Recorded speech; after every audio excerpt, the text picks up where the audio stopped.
Guys, so because of the snow day, we would have been doing this lesson on the snow day on Wednesday, but instead we'll do it via video. So if you have never done a video notes, basically all you're going to do is follow along. I'm going to be writing everything that you should see on your paper except this slide, so you won't see this slide on your paper. But anything that I write, you should be writing and following with me. Alrighty, so we are going to go ahead and get started. If we're looking at this equation, it's called slope-intercept form. This little formula you're going to see a lot this year, and you'll see it in next year and then algebra.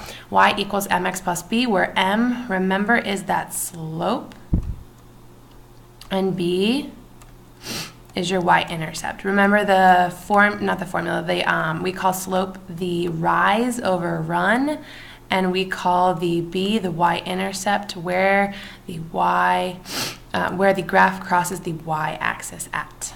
Okay, very important to know those two things. Now going forward, we are going to not really be dealing with slope-intercept form necessarily to graph these things, but it will come in handy when we go to check. Alrighty, so let's look at the first one. We are going to be going from graphs to words to rules to tables, all with functions. So we have to know how to do all of those different ways, and we can double check our work with the slope and y-intercept form. Number one, make a t-chart to create a table of x and y values for the function y equals 2x minus 1. So your table can look different than mine. Let's just make sure we have the same values. All right, I've gone ahead and set up my table. Notice that I have my x values. I've chosen easy x values, -1, 0, and 1. My function, 2x minus 1. And then I'm going to plug in all of those x values to figure out what my y value is, and then put it all together with my x and my y. So we have 2, and we're plugging in -1 in the parentheses where we see the x minus 1. We're going to do the same thing for every x value. You should be following along doing this on your page too. And this should hopefully be a review.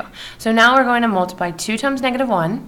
2 times -1 is -2. And then we'd have -2 minus 1, which is -3. So when x is -1, y is going to be -3. All right, go ahead and do the next two on your own and then double check. So pause the video and then double check with my answers. So you should get -1, -3, 0, -1, and 1, 1. So let's go ahead and graph those. We're going over 1, down 3. We're not moving on the x-axis for 0. We go down 1. And for 1, 1, we go over 1, up 1. So you'll see it will create that nice straight line. Technically, the arrow should be going both ways, but my computer only has one that goes 1. Okay, so if you need more time, you can certainly pause and stop and catch up. But I'm going to go ahead and go to the next problem. Number 2, very similar. It says make a t-chart to create a table of x and y values for the function y is equal to 5 less than half of a number. So it doesn't give you the function this time. We actually have to translate it. So we have y is equal to, we know that that's just y equals, and then it says 5 less than half of a number. When we see that word than, it should signal off alarms in our brains, telling us that we need to switch the order of the things that we are, well, it's less, so subtracting. So originally it would be 5 less than for minus half of a number. So half of a number would just be half, and of means times, so half of a number. You could also write it like this, n over 2, that's fine as well, either way. Now this would not be correct because it's 5 less than half of a number. So this and this have to switch spots. So I'm going to go ahead and create my t-chart and write the correct way to have that function. So half and minus 5 because of the than word. Now this one we're going to want to use even numbers because we have a fraction, that half. We can't take anything. If we do half of 1, it's going to be a decimal. So we want to use -2, 0, and 2. All right, so I've gone ahead and filled out my table. You can take a few moments or minutes to do so as well. So just a reminder that we're using even numbers. So we're having half times -2 minus 5, half times 0 minus 5, and half times 2 minus 5. So go ahead and pause the video, and you want to make sure that you get all of those y values in correct. Your values should look like this. When x is -2, y is -6. When x is 0, y is -5. And when x is 2, y is -4. So if I graph that, I'm going -2, -6, 0, I'm not moving on the x-axis, -5, and 2, -4. Again, we connect those dots, and we've got that beautiful straight line. If we want to double check it with our slope and y-intercept, so our y-intercept here is -5, and this graph crosses that y-axis, at -5, so that one's perfect. And then let's double check the half. So if I go to count my slope from the y-intercept, it means I'm rising 1 for the numerator and running 2, which would meet me at the next point. If I started at this leftmost point, I'm rising 1, running 2. So that's how I can double check with the slope as well. Okay, moving on to number 3. It says graph the coordinates on the coordinate plane, then write an equation using the slope and intercept form. So that's where this is going to come in handy, knowing that slope and intercept form. So first, nice and easy, we're going to graph -2, -3. Start at the origin. I'm going to move left negative, because that's my negative, right? And I'm going to move down 3, so that's my -3. For 0, -1, I'm going to circle this because it's going to be important in a second. We're not moving on the x-axis any, so that takes up our x, so we're not moving right or left, and we move down 1 for -1. And 2, 1 should end up in the first quadrant, +2, +1. Making that nice straight line. Okay, now let's talk about this graph for a second. I circled 0, -1, because if we look at this graph, where does it cross the y-axis? It crosses at -1. So that would be my what? That would be my y-intercept, because it's where it crosses the y-axis. So I can get it from the graph at wherever x is 0, that's y, that's where your y-intercept, or I can get it from the table or from the graph. So your y-intercept would be -1. Now let's try to find the slope. 2 ways to do that. We can count the rise over run, or we could get it from the table. So let's talk about how to get it from the table first. Remember change in y over change in x.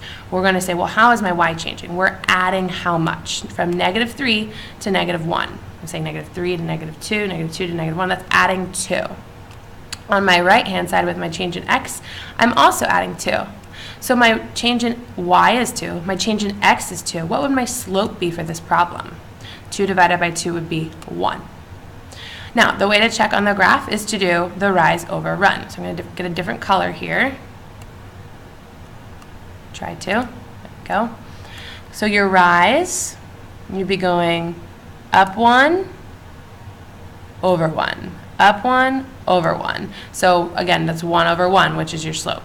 If I go to write that y-intercept equation, or not y-intercept equation, sorry, slope-intercept form equation, I'm going to have y equals, I'm putting in my letters, my numbers for my letters. So m we said was 1. So it would be y equals 1 x plus, what's your y-intercept? -1. And if you wanted to write that in most simplest terms, it would be y equals x minus 1, because the plus and the minus dump doubles become a minus. All right, you can pause it if you need some more time on that one. All right, and lastly, number 4, it says fill the points on the line and find the points on the line and fill it into a table of x and y values. Then write an equation using y equals mx plus b. So we're going to just take these coordinates and write them into the table. So we've got 0, -2, it looks like. This point, we start at the origin, we go over 1 on the x-axis. If we're not going up any, then my y value is 0. And then for this point, we're going over 2, up 2. So my table is complete. Now, just like we did for number 3, you can find your slope from your table, or you can find it from your graph. We're going to do both. So how much am I adding for change in y over change in x? How much am I adding to the the y? I'm adding 2 every time. -2 plus 2 is 0. 0 plus 2 is 2. So change in y would be 2. And then if we look here, I'm just adding 1. So my change in x would be 1. So my slope is 2, because 2 over 1 equals 2. Now if we wanted to count that on the graph, we'll start at our leftmost dot and we'll rise 2, run 1. Rise 2, run 1. Okay, so that's my slope. And my y-intercept again is where the graph crosses the y-axis. It crosses the y-axis at -1, -2. And again, wherever x is 0 on the table, that's where I'm going to find my y-intercept.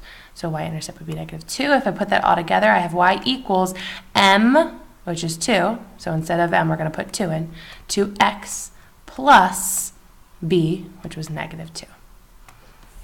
All right, great job. So you're going to flip it over and work on the back, and when you are done or when you need help, just raise your hand and get it checked. All right, awesome job. I will see you guys next week. Have a great rest of your day and a great weekend. Bye.